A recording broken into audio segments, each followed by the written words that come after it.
Digitalization is the only way forward today, and especially with the onset of emerging technologies like AI, we see that the cybersecurity, the data protection, these kind of terms take the center stage. Now, what about data sovereignty?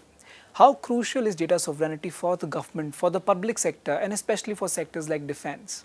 So these are some topics which we'll be touch basing upon in today's conversation. So for this episode of the Public Sector Leadership Series, I have with me an esteemed guest, and he is Mr. Rajiv Shesh, the Chief Revenue Officer at HCLSoftware.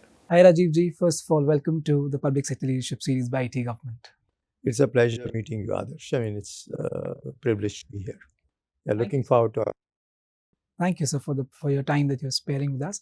So firstly, I want to start with the very pressing concern that data protection, data security is one of the key factors. It always takes the center stage, and today it is inevitable in any sector for that matter. But if we particularly talk about, let's say, public sector companies and the defense sector, so what importance or how crucial is data sovereignty in that area? And how do you see, these companies can actually become, or let's say, adopt data sovereignty in an effective manner? What would be the outcome of that? See, first and foremost thing, Adarsh, is that we've been collecting a lot of data, right? And in order to serve one well, you need to collect data. I mean, the best way to serve you is to know you, right? And the best way to know you, for a computer to know you, is to know more about you by way of data. So we've been capturing data. And now the thing is that, the question is that data has a degree of confidentiality associated with it, particularly in the context of government regulated industry and more so in the case of defense, right? And if these organizations are collecting data, it becomes obligatory on their part to make sure that the confidentiality of the data which is shared and generated is used in a purposeful manner and for the purposes it is meant to be used and by the people who use it. Now, on one hand, we are driving towards more and more digitalization because that gives us productivity.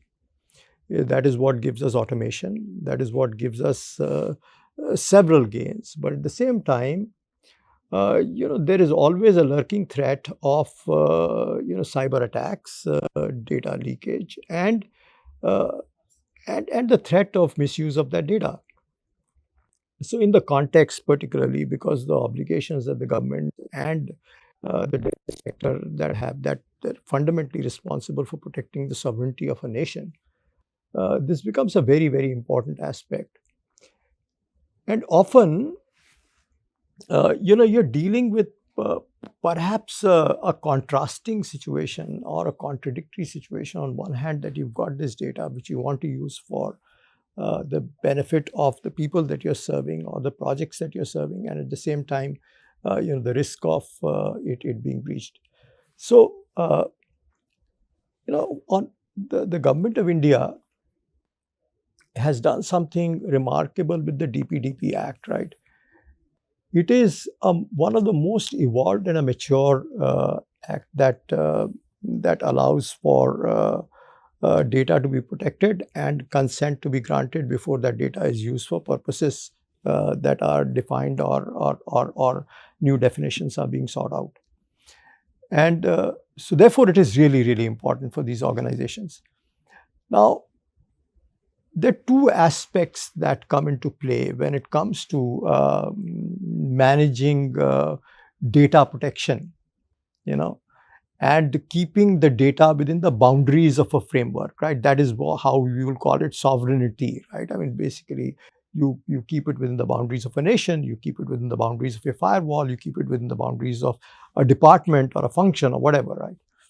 And so therefore, the big debate is that should you be leveraging a public cloud infrastructure to keep your data there, where there is always a risk of how the data can be used, because there are different acts in different governments wherein the government can ask for that data.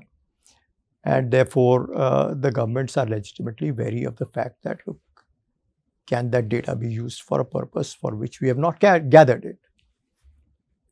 So, therefore, it is very, very important that the data is kept within the confines of the location that it is prescribed to be used. Now, the way we deal with it in HCLSoftware is that, of course, I mean, we serve 900 government organizations and defense services across the world. And we have learned through this experience that why is it so relevant and important to maintain that degree of confidentiality. With one of the governments, we have signed an agreement, the National Security Act, wherein we maintain a completely different set of infrastructure to support the government. We go to the extent of not establishing the agency which is using our software. So, for example, if there is an agency by a name XYZ, like the tax authority, for example, that they're using this product, okay, we make sure that we have a well-defined email system which is used purely for government communication. And that is important because primarily you're trying to drive protection and confidentiality of exchange of information between the government agencies and between people who are supporting the government agencies and the government. So our solutions are fundamentally catered towards this. There are two ways in which we can do that and what we've been doing. One is that if the government wants to have an option to have the software on premise, that means an air gap, clearly defined air gap between external environments and what they're using, they should have an option to do that. Okay, that's one. Second is that we used to deal a lot with the Singapore government, and the Singapore government had a particular clause in their contract which said that you cannot have a time bomb in your software. Okay. Now that is a very interesting concept, which is that what is the time bomb? Basically, it triggers at an elapse of a time. How do you translate that into the software parlance? It is basically term licensing, as we call it, right? Now, when a software is being rendered as a service from the cloud, you are actually, at the end of the term, you can't use the software anymore, okay? Now, the commercial structures that exist between the provider of the service and the software and the government are therefore at a little bit of risk in my view, because at the end of the term, you're actually handing over a leverage, a government handing over a leverage to a commercial entity to be able to define the kind of commercial terms and pricing that it's going to engage in after the government has been used to using that software in a particular way. So that's how we actually do that. One is that we allow the government agencies, including defense, to be able to deploy software in the manner in which they want to deploy it. They want to deploy it in private cloud, sure you can. You want to deploy it on premise, sure you can. If you want to try and deploy certain things in a public cloud infrastructure, sure you can. Okay. And do you want to get into term licensing? Sure you can. But if you want to get into perpetual licensing, for governments, you allow perpetual licensing as well. So the software is perpetually licensed. It is like, you like a house, you own it. And once you own it, you can do what you want to with it. As long as you pay your property taxes and your dues, which is the maintenance contract, you're pretty much, the software is your own. And the software will not cease to be, become legitimate or become illegitimate in the event of an elapse of a term. So these are two techniques that we use. We are also very fortunate that, a highly evolved country, I mean, like the US government, uses software that has been created by us. And your viewers will be able to understand this phrase Agni Pariksha. We have to go through an Agni Pariksha with all our software before it gets used there. Okay, and therefore the hardening and the security of the software that government uses is established through a very well defined process that we follow, and we've had a stellar track record there. And that software is now, is available to all the governments to use, and 900 such agencies of the government use it. So I think you rightly pointed out, and I think it's very important that any software, for that matter, before it's out, it has to go through that Agni Pariksha, and so that we have a foolproof concept that is being served to the customer. Also, sir, you touched upon multiple areas, like you touched upon public infrastructure, you touched upon perpetual licensing for the defense sector, especially for the governments, where they can use the software whichever way they want. They can host the software in whichever environment they want. Now, I want to understand one thing just from what you said. You initially said that public infrastructure or public cloud can be a risk, right? So when we have these kind of, let's say, certain guidelines are there, we have DPDP Act in place, and most of the public infrastructure or public cloud that is being, there is also a space where government is hosting their services for the people. So you can please correct me if I'm wrong, but government is servicing its people through, or offering its service through DPIs, which are again in a public infrastructure. So how are these acts basically enabling the government to secure the data, and how collaborations with private players can actually help in creating a better secured wall behind the data that's going in the public infrastructure? I mean, what are the lapses firstly, and how can we try to air gap things? Yeah, so the important debate is that whenever we are using a public infrastructure, how do we ensure that the data is kept within the country? Okay, and if you look at the European Union, they have been able to define a process wherein you need to keep the data within a country. Like if you have got national health records, in United Kingdom, there is no way they can be hosted outside, right? Because the privacy of the health record is as important to an individual, and the government is obligated to make sure that it is not used for purposes which is not meant to be used for, right? And that is an obligation that every government has. Okay, so if you're using a public infrastructure that commits itself to keeping the data within the country when it is supposed to be kept within the country, then in that case, I think that's a perfectly legitimate process. And I would say that with the introduction of the DPDP Act in India and the process laid out by certain, I mean, if we conform to these processes and to make sure that we understand the obligations that are associated with making sure that the data is protected, and you take all the available measures to be able to protect that, I think the public infrastructure providers within the country are doing a good job in doing that, right? The question really comes up is that when an international provider is seeking to put public data on their environments, how does the government ensure that it is able to keep the data within the boundaries of the country without any risk of it going out, right? And that is where the governments grapple with. And that is the reason why, the initiatives of the government of India is looking at creating industry-specific data centers on which, like the financial services, the banking industry is looking at creating a data center in which you can actually create resources which provide the elastic compute capability to be able to continue innovating on top of it, right? There's a very large bank that has built its own, because they have the resources in India. They build a huge data center of their own and to provide that elastic compute capability. Now they're being conservative, okay, and they're challenging themselves that, look, we would do everything in house, right? On the other hand, there are several public banks that are looking at Reserve Bank of India to host a data center from where they will feel that they can actually assure to their consumer that you've got your data secure. But when it comes to things like creating documents, which happens through a process of let's say, two agencies of a government are communicating with each other, and they create a document that can be shared.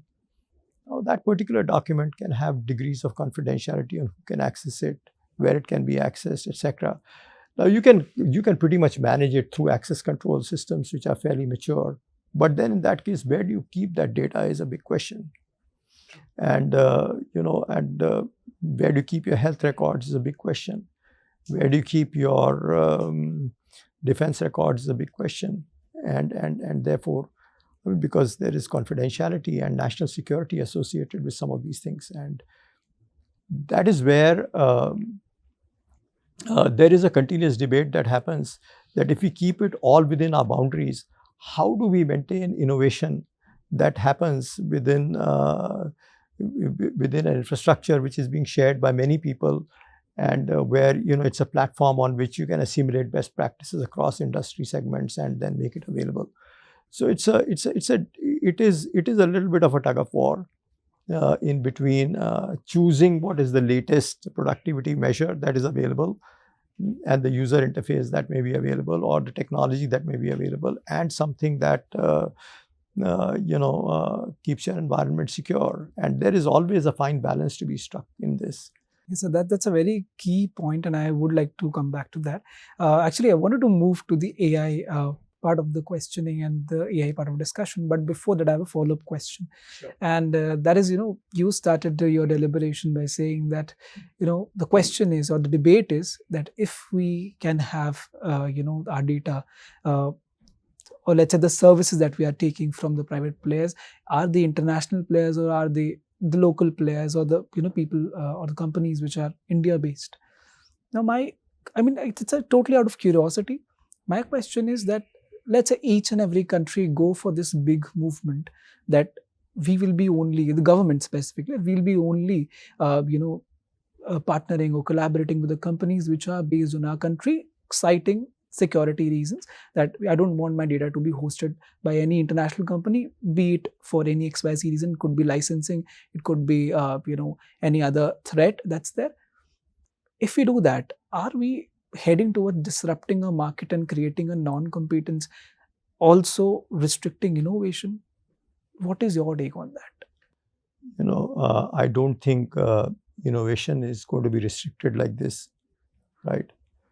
I mean, the reality is that governments have been at the forefront of innovation, at the same time taking responsibility of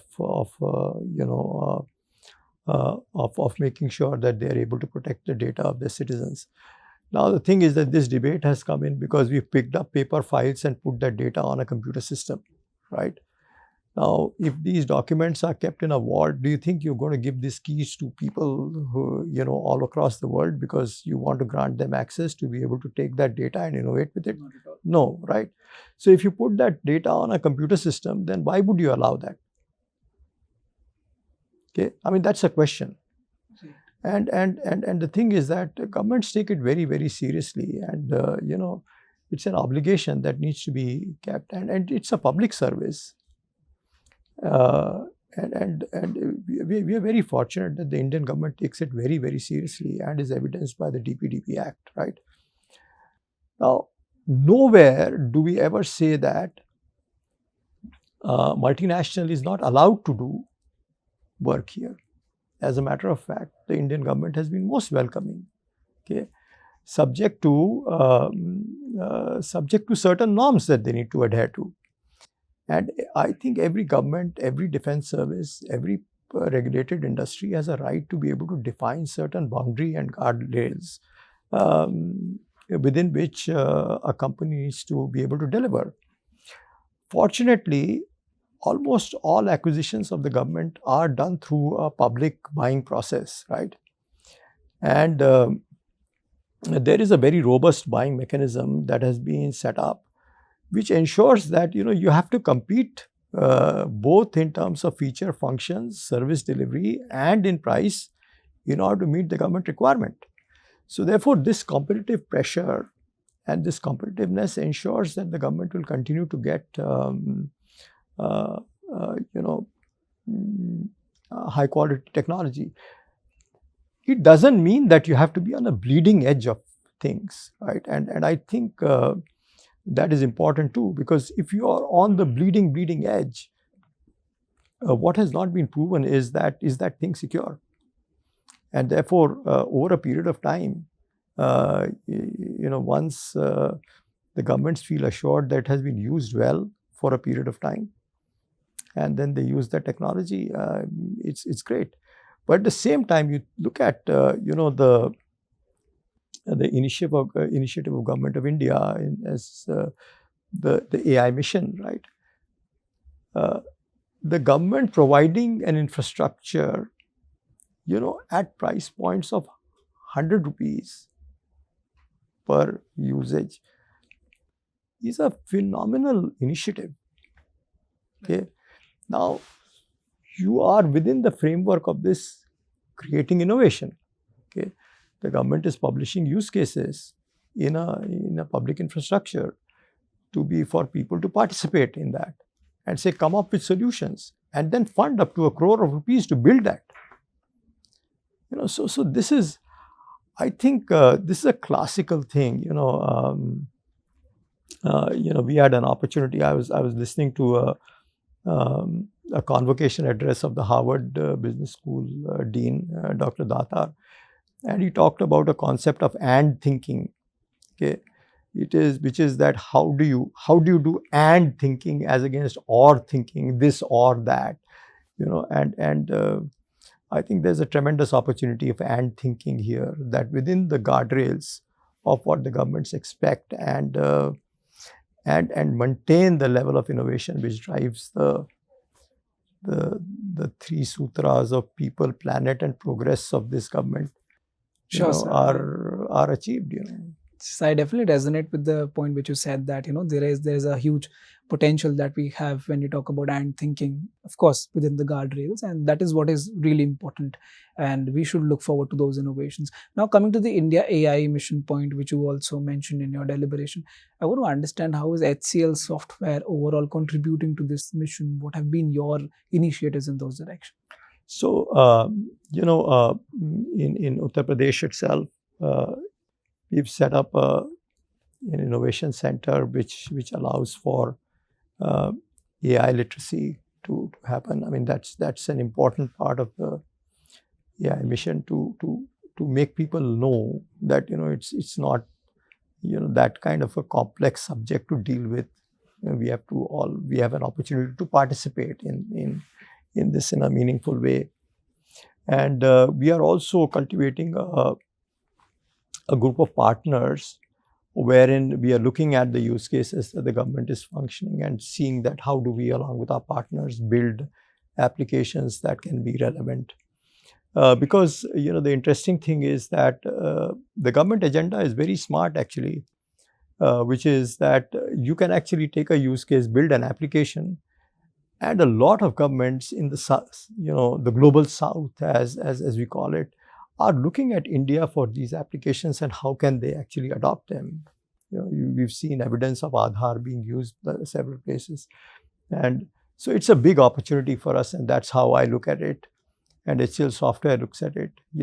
Two-dimensional thing. One is how do we get more AI literacy in Uttar Pradesh, and as one example, and second is how do we leverage those use cases along with our business partners and build some applications which are not only applicable here, but also we can take them to internationally and monetize them there. So therefore, it's a significant opportunity. The way we see it is that to fuel the energy here and then monetize it in some parts of the globe. True, sir. And I think you really rightly pointed out that there are a huge, let's say, plethora of opportunities out there, especially when we look at a technology like AI, which is ever growing and ever evolving. So, sir, the conversation till now has been very, very interesting. Think quite about amazing. the use cases. I mean, the use cases are in the area of oncology. The use cases are in the area of soil usage. The use cases are in the area of what is the level of hydrogenation that is needed on,